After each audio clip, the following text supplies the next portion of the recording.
एकांत में भगवान की कुछ स्तोत्र और प्रार्थना है, उनको गाइए और रोइए, प्रभु से प्रार्थना कीजिए। क्या मुझे अजपा जाप दे दीजिए, निरंतर भजन दे दीजिए, वो दे देंगे। हमने संतों से सुना है कि भगवान भजन मांगने की बात को बड़ी जल्दी पूरी करते हैं कि मुझे अखंड भजन दे दीजिए, हृदय से जब चाहोगे तब। वो अंतर्यामी है, वो आपके अंदर बैठे देख रहे हैं। भगवान मुझे भजन दे दिए, और आपके चल रहा विविध भोगों की, तो पहले उन भोगों को नष्ट करेंगे या पूर्ण कराएंगे, तब आखिरी बातें आएगी। जब विभीषण जी श्री भगवान के सन्मुख गए तो भगवान ने सबसे पहली बात पूर्ण की, जो लंका में चलते समय भाव आया था कि भगवान के चरणों का आश्रय लेकर उनके बाहुबल से इस रावण का विनाश करके जिस सिंहासन पर बैठकर इसने लात मारी, यहीं बैठूंगा आके।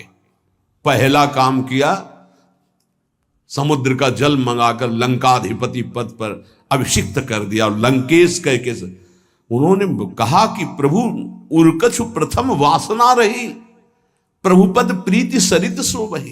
प्रभु आपके चरणों के दर्शन से कोई कामना नहीं। तो भगवान कहते नहीं, पहले कामना की थी उसकी पूर्ति ले। हम भगवान से भजन मांगेंगे, साथ में नाना प्रकार की वासनाएं हैं, तो इसीलिए जब बहुकाल करी सत्संगा, सत्संग सुनते सुनते ये दिमाग में बैठ जाता है कि भोग वासनाएं कामनाएं ये हमें फंसाने वाली हैं, हमें नहीं चाहिए। जब आपके अंदर से उदासीनता आएगी तब भजन की मांग पूरी हो जाएगी। कभी कभी भगवान का गुणानुवाद करके एकांत में रोया करे साधक। कभी रोना आता है अपने इंद्रिय और मन के विलास की पूर्ति ना होने पर। इतने मोटे मोटे आंसू गिरते, तब लगता है कितने कीमती आंसू कितने घटिया जगह में गिरा रहे हो। अरे इन्हीं से प्रभु को खरीद लेते हैं। अगर उनके लिए रो देते तो इतने करुणामय है वो कि आपको आभास होने लगता। भले हम अंतःकरण उस कोटि की व्याकुलता नहीं कि मेरे प्रभु हम पर कितनी कृपा कर रहे हो, अगर हृदय से उनको पुकारे तो निश्चित वो अनुभव में आ जाते हैं। छोटी छोटी बातों में लोग रो देते हैं, ऐसे रो देते हैं, मोटे मोटे आंसू चल रहे बात में ऐसे, और प्रभु की चर्चा हो जाए घंटों, कोई फर्क नहीं पड़ेगा। ये तो आश्चर्य लगता है। और भक्तों को चाहे जितना भीषण कष्ट हो, कभी आंसू नहीं निकल सकते। जब आंसू निकलेंगे तो भगवत भाव में निकलेंगे। कह रहे नारायण स्वामी कि अजपा जाप के लिए भगवान से प्रार्थना करो। कभी कभी एकांत में उनके स्तोत्र हैं, गुण हैं, उनको गा गा कर रो, उनसे प्रार्थना करो, हे दीन बंधु मुझे अपना अखंड भजन दे दो। जो चाहिए सब प्राप्त हो जाएगा। भजन से क्या नहीं प्राप्त हो सकता। एकांत में बैठकर रोने से, ऐसे प्रतिदिन जब आप नियम बना करके प्रभु से प्रार्थना करेंगे। मीराबाई जी ऐसा ही करती थी, रात्रि में गिरधर से बात करती थी, प्रार्थना करती थी।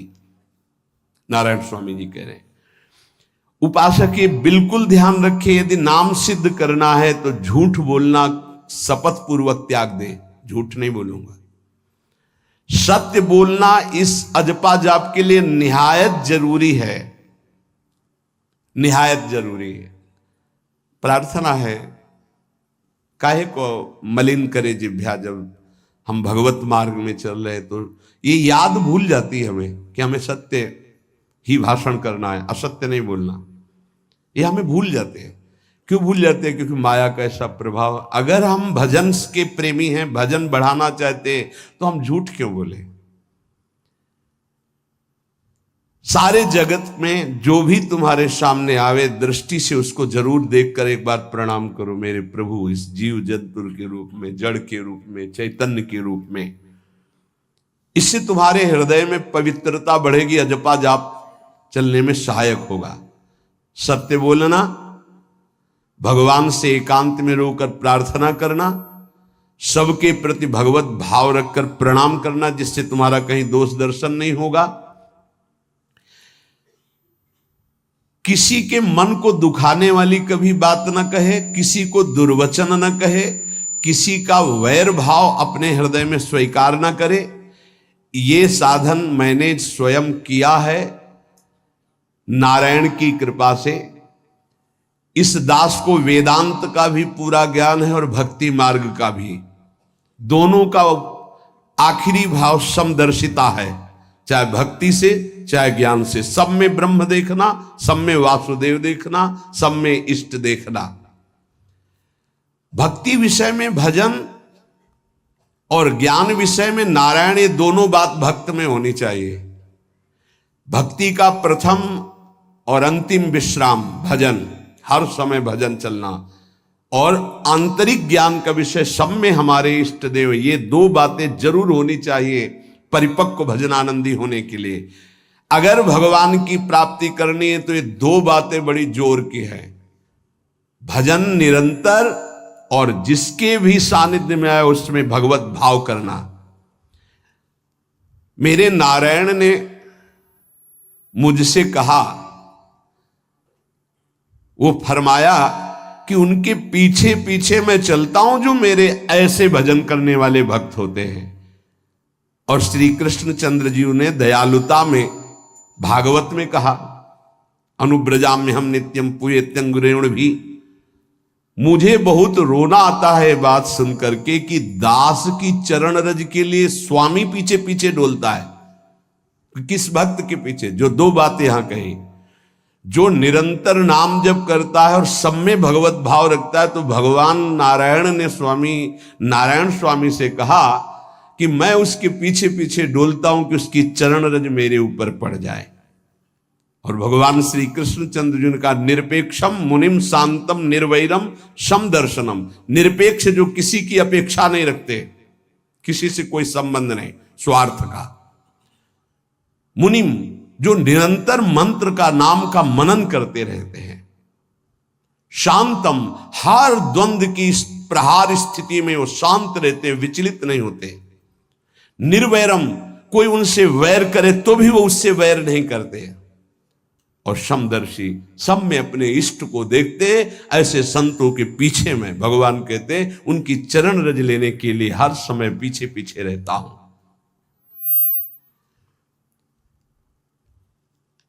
अहिंसा परमो धर्मा शास्त्रों में वर्णन किया गया है। इसलिए किसी भी जीव को कष्ट नहीं पहुंचाना है। गर्दन झुका करके रास्ते में चलना सीखो कि नीचे कोई जीव तो नहीं दब रहा हमारे पैर से। शरीर को सावधानी पूर्वक, किसी को दुख ना पहुंच जाए मेरे शरीर से। वाणी को संभाल कर, किसी के हृदय में बाघ बाण ना लग जाए, वाणी का बाण ना लग जाए। बाहर का प्रहार तो सहा जाता है, लेकिन जब हृदय में शब्द चुभता है वचनों का, ये बाण खरकता रहता है। किसी भी जीव को कभी मारना नहीं, वो तुम्हें नुकसान नहीं पहुंचाएगा। गीता वाटिका में सांप निकला, फण वाला कोबरा। राधा बाबा ने कहा, देखो अभी केवल हमने देखा है, अगर और लोग देखेंगे तो आपको पीड़ा पहुंचा सकते हैं। इसलिए एक लकड़ी उठाई और कहा, मैं रास्ता बना रहा हूं, आप इधर से चले जाओ। ऐसे किया, सांप उधर चला। सब में भगवान है। अगर हम भगवत भाव करते हैं तो निश्चित वहां से कोई विरोध नहीं होगा। जब हम भगवत भाव करते तो सर्वात्मा भगवान वहां विराजमान, कैसे आक्रमण करेंगे? जैसे रत्नावती जी के लिए माधव सिंह ने जंगली शेर पिंजड़े में बंधवा कर वहां लाए और ऊपर से बालकनी से पिंजड़े का ऐसे खींच दिया गया। शेर बाहर निकला दहाड़ता हुआ, और वो पूजा में थी ठाकुर जी के। संतशाला में बहुत से संत विराजमान थे। दासी ने कहा, महारानी सावधान, सिंह आरती करने जा रही थी, मुड़ी और कहा, नहीं सिंह नहीं, नृसिंह, हमारे भगवान नृसिंह देव पधारे।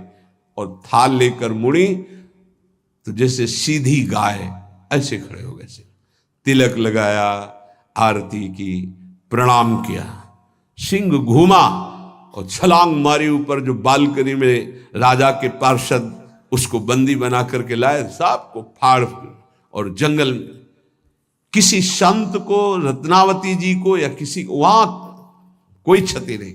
लेकिन जो उनकी क्षति के लिए लाए थे, उनके लिए वो सिंह, इनके लिए वो भगवान नरसिंह।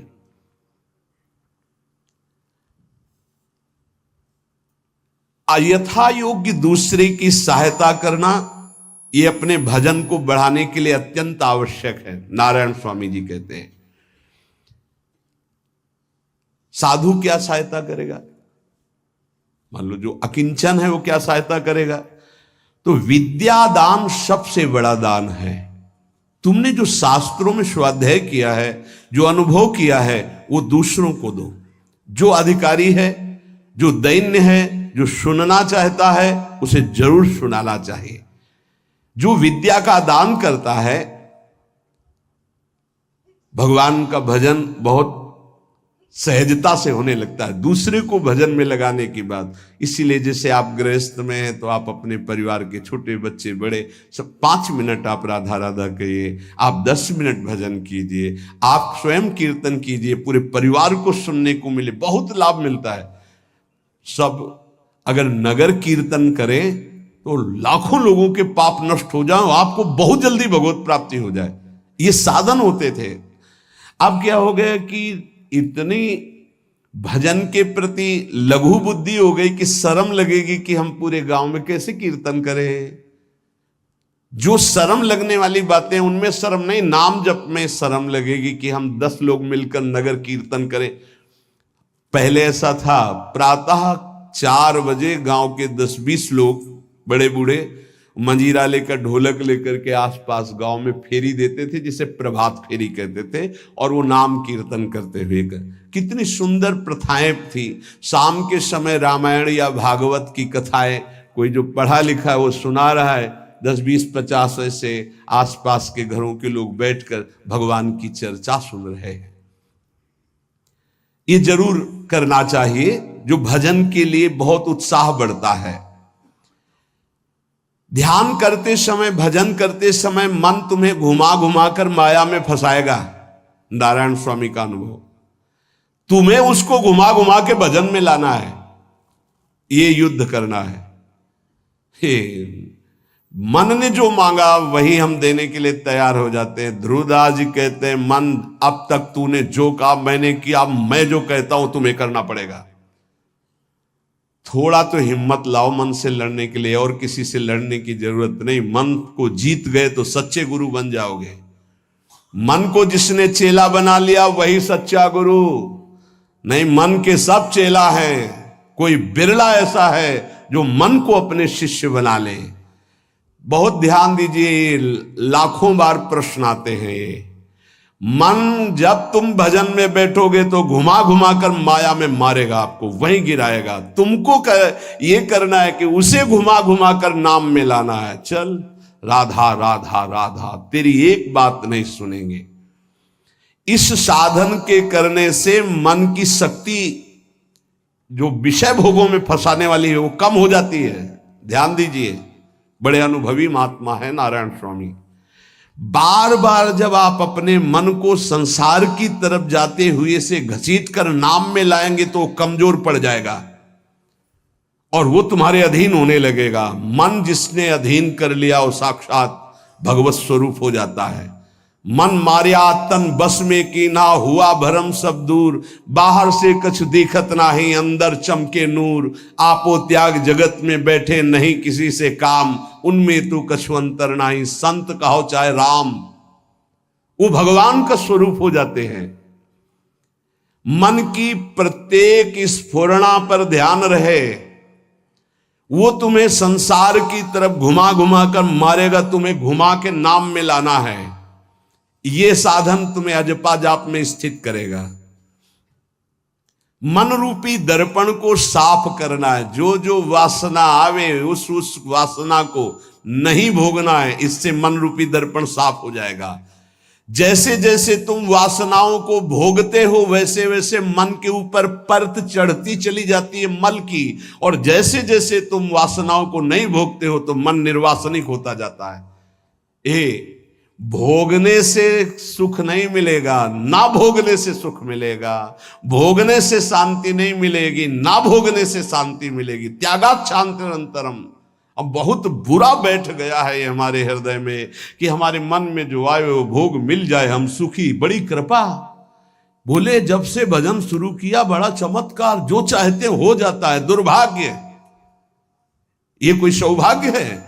जो मन चाहे वो पूर्ण हो जाए, सौभाग्य नहीं है। फिर वो तुमको अधीन करके जो तुम नहीं चाहोगे वो भी करवा लेगा। सौभाग्य है कि मन जो चाहता है वो हम नहीं करते। जो शास्त्र में लिखा है, गुरु आज्ञा, वही मन की बात मानते हैं। अभ्यास करते करते वासनाएं कम होने लगती, फिर वासनाएं नष्ट हो जाती, फिर स्फुरणा ही नहीं होती, अजपाजा प्रारंभ हो जाता है। विक्षेप यही वासनाएं पहुंचा रही भजन में। भजन से जो महासुख मिलता है तुम्हें कैसे बताऊं, नारायण स्वामी कह रहे हैं। मन को वश में करने पर जो सुख मिलता है वो ब्रह्मा को भी सुख नहीं है।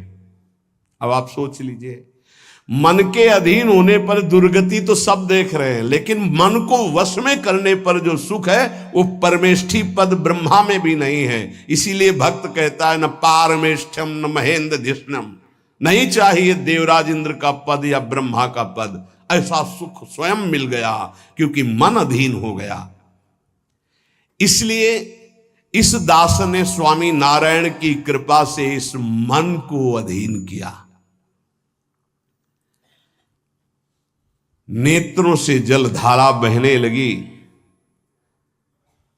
और हर समय नारायण की छवि नेत्रों में बस गई और जिह्वा ने प्रबल रूप धारण कर लिया, नारायण नारायण नारायण नारायण।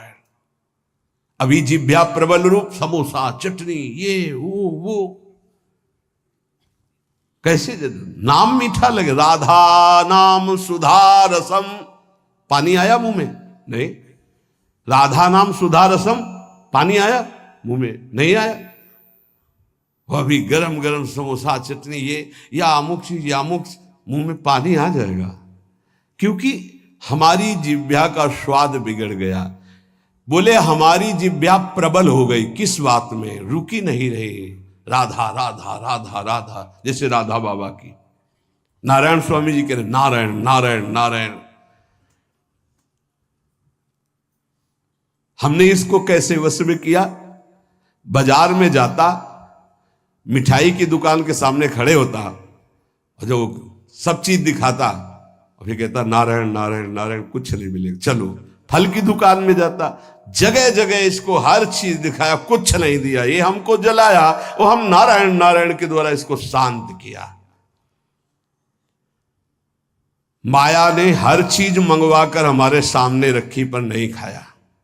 ध्यान दीजिए, महापुरुष अपने इसको लिखने के पहले उन्होंने लिखा है कि मैं कोई लेखक नहीं हूं, मैं उन साधकों के लिए जो भगवत साक्षात्कार करना चाहते हैं उनके लिए रात्रि में अपने प्रिय नारायण का भजन रोक करके कुछ बातें लिख रहा हूं। अगर इनको स्वीकार करोगे तो आपका भी अजपा जाप चलने लगेगा, आप भी भगवत साक्षात्कार कर लेंगे। जब हमने देखा कि बहुत सुंदर सुंदर भोजन बन करके हमारे सामने माया भेजने लगी, नारायण भेजने लगे, ऐसा नहीं कह रहे। देख लो साधक की चतुरता देखो। माया हमारे सामने अच्छा अच्छा भोजन पकवान, पर मैं कभी उन अच्छे भोजन को नहीं पाता, मामूली साधारण उससे निकाल करके भोजन पाता। जितने सिद्ध हुए हैं उनकी रहनी है ये है। मिठाई, चरफरा, स्वादिष्ट जवान पर ना रखने का नियम ले लिया, ये बड़ी बात है। अभी कुछ समय पहले एक महापुरुष पधारे, उन्होंने पहले आजीवन मिठाई छोड़ दी, कोई मीठा, फिर नमक छोड़ दिया, फिर भगवदाकार वृत्ति में शरीर भी छोड़ दिया। क्या महापुरुषों ने पाया है कि हम प्राण और शरीरों को इस सब कुछ समझते। पहले ही बता दिया था 3 दिन पहले कि अमुक समय में शरीर छूटेगा, और हंसते खेलते सबके सामने शरीर समाधिस्थ होकर छोड़ दिया। मिठाई, स्वादिष्ट चरफरा चाहते अजपा जाप, लेकिन गुलाब जामुन पा करके, बढ़िया बढ़िया पदार्थ पा करके, भाई इनका प्रभाव है, ये भजन में नहीं लगने देंगे, देख लेना, भजन में नहीं लगने देंगे। और अभी 10 दिन केवल हमें समय दो आप, फिर हम आपको देखेंगे कि आप कितना भरपेट भोजन पाते हैं। किसी भी मिठाई में चीनी नहीं पड़ेगी और किसी भी दाल या कढ़ी में नमक नहीं पड़ेगा, मिलेगा सब कुछ। खीर भी मिलेगी, गुलाब जामुन भी मिलेगा, पर चीनी नहीं होगी। दाल भी होगी, सब्जी होगी, कढ़ी होगी, पर नमक नहीं होगा, चलेगा। 10 दिन बाद आप देखो अगर पेट न पचकने लगे तो स्वाद ही नहीं मिलेगा। ये क्या हो रहा है? ये जवान को संभालना है अजपा जाप के लिए। वो गोस्वामी तुलसीदास जी ने भी कहा है, अगर लोन बिना सब्जी ऐसे सीठा भोजन तो बहुत जल्दी नाम सिद्ध हो जाए। तो हम कह रहे चलो ऐसा नहीं सही तो पर सात्विक और थोड़ा पाना सीखो। देखो माया की व्यवस्था में कमी नहीं रहेगी, व्यवस्था तो बहुत जोर की होती रहेगी, आप चिंता ना करें। खाते खाते मर जाएंगे, भोजन कम नहीं होगा, ये सृष्टि का क्रम है। आप अपने अगर जिह्वा को आपने विविध प्रकार का स्वाद दिया तो इस दास ने जो अनुभव किया कि नाम जप नहीं चल पाएगा निरंतर।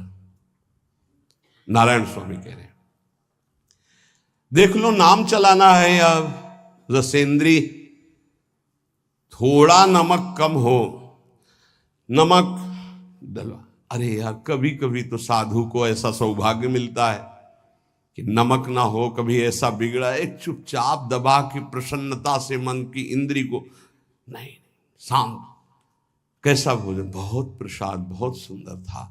कभी ऐसा नहीं, कभी नमक ना हो, कभी कम नहीं मांगना चाहिए, कम से कम थोड़ा तो कभी कभी अवसर मिले ऐसा। कभी खीर बनाओ चीनी ना डालो, देखो ना बिल कभी ऐसा। फिर देखो खीर कौन मांगता है? एक दोना के बाद मान लो उपदेश हो गया कि तो एक दोना के बाद खीर नहीं, वो अजपा जाप के लिए खीर मना है अजपा जाप के लिए। ये रसेंद्री का विलास बहुत विचित्र, बहुत विचित्र है। खाते खाते मीठा शुगर हो गया, खाते खाते परेशान, लेकिन फिर भी रसेंद्री नहीं मानती।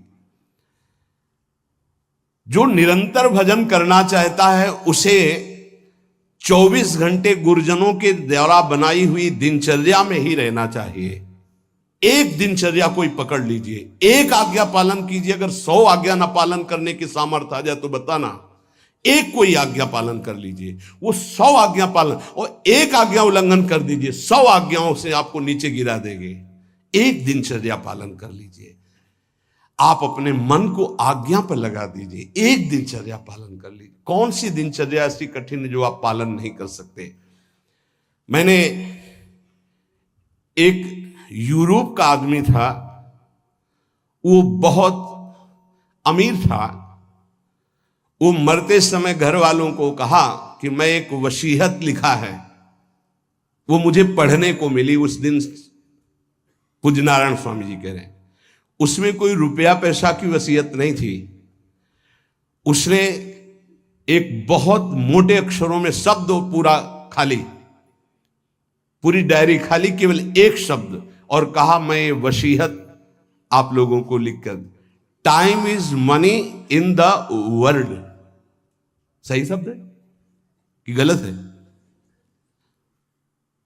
वर्ड होगा, हाँ, क्योंकि ज्यादा पढ़े लिखे। Time is money in the world.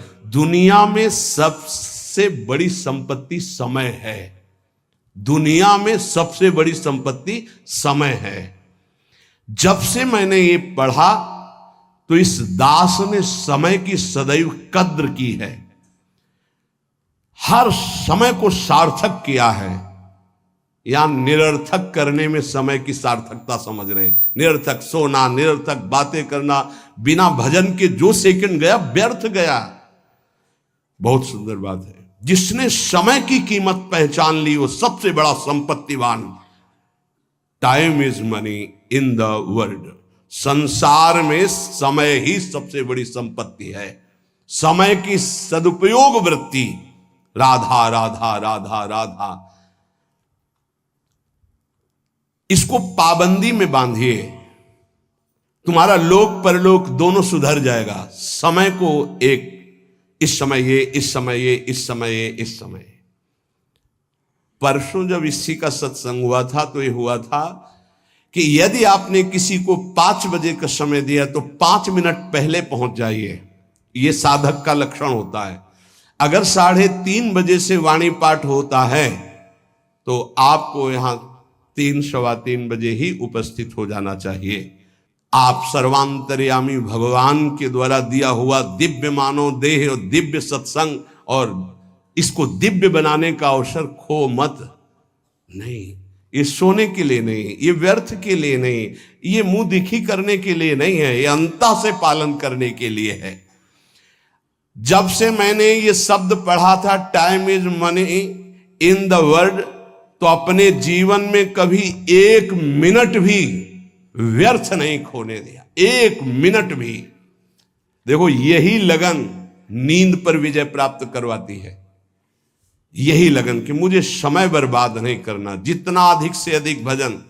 पता नहीं आज शाम हो कि ना हो, हम क्यों अपने इस दिव्य समय को नष्ट करें। पर लोग समय कटता नहीं है इसलिए टेलीविजन और कई कई प्रकार की बहिर्मुख वृत्तियों को स्वीकार करते हैं कि समय काटना है। बोले समय नहीं कटता। और सही पूछो तो भगवान से मनाया जाता है कि नींद ना आवे, कभी ये रात्रि ना हो, इसके लिए कि मैं रात्रि हो गई तो 10 घंटे 8 घंटे सो रहा हूं। नहीं, रात दिन भजन, जाना है यहां से। पता नहीं आप लोगों के दिमाग में है कि नहीं है। हर समय बात है कि जाना है, कोई भी मिनट आखिरी हो सकता है, बिल्कुल चलो, जाना है। फिर किस बात के लिए उदास हो जाना, निराश हो जाना, क्योंकि ये पक्का पता मुझे जाना है। कहां जाना है? लाडली जी के पास जाना है, जिनके लिए तरस रहे हैं उनके पास जाना है। तो उसमें कोई भय है क्या कि जाना? जिनके लिए हम तरस रहे, तड़प रहे, उनके पास जाना है। जहां अनंत जन्मों से बिछुड़े वहां जाना है। कोई आश्चर्य की बात है, कोई दुख की बात है, कोई घटना की बात है, और जाने का ये बुलावा है। एक माई है, भयंकर कैंसर से पीड़ित है, मुस्कुराहट के सिवा कभी हमने उसके मुख में उदासी नहीं देखी। जब प्रणाम करके बाद, बहुत कृपा है लाडली जी की, बहुत कृपा है गुरु जी की। यह जीवन है। आपके अंदर अगर थोड़ी देर सोचो कि कैंसर की रिपोर्ट आ गई, अब कैसा लगेगा? कैसा लगेगा? भाई भगवान ने हमें क्या दिया है? थोड़ी देर आंख बंद करके सोचो, यदि तुम्हारी आंखें ज्योति रहित हो जाए तो कैसा लगेगा? घबराहट पैदा हो जाएगी। आप देखो, अभी आंख बंद करो, सोचो अगर ये सदा सदा के लिए ऐसी हो गई तो भगवान ने कितनी कृपा दी। तुम सुन सकते हो, बोल सकते हो, देख सकते हो, सूंघ सकते हो, चल सकते हो, अभी स्वस्थ हो। समय की कदर करो। नहीं, ये समय निकला चला जा रहा है, ये वापस नहीं आने वाला। और स्थिति ऐसी बना लो कि हर स्थिति में तुम्हारा मंजीरा बजने से रुके ना। पक्का। जब भीषण कष्ट की स्थिति थी तब भी कहते थे व्हील चेयर में बैठा लो, हमारा नियम है इस समय बाहर निकलकर 4 चक्कर लगाना, आप लगाओ चक्कर। नहीं, ऐसे नहीं बैठा लिया, हमारा नियम, और जो नियम है उठाओ, हमको टांग के ले चलो, हमारा शरीर का संस्कार करो, वैसा चलो, टाइम बाय टाइम। ये क्यों हुआ? बचपन से इसका अभ्यास और भगवदाश्रय। इसीलिए सबसे प्रार्थना करते हैं, ये किसी एक के लिए नहीं है। व्याधि मंदिरम शरीरम व्याधि मंदिरम, कौन सा देवता प्रकट हो जाए? किडनी फेल, कितने प्रकार के रोग हैं भैया। और एक बार जहां रिपोर्ट आई कैंसर, खत्म खेल, भजन साधन सब खत्म, चेहरे का रंग बदल, दिल बोले ब्लॉक हो गए इस दोनों नसें। अब वो परेशान है। अरे ब्लॉक नहीं, फेल हो जा, पास हो जा, इसमें क्या जाना। राधा राधा हर समय तैयार है। जैसे आर्मी का जवान तैयार रहता है बॉर्डर पे कि कहीं से भी गोली आ सकती है, ऐसे बिल्कुल तैयार रहो, पक्का तैयार रहो। बार बार कह रहे हैं सावधान, समय की कीमत को पहचानो।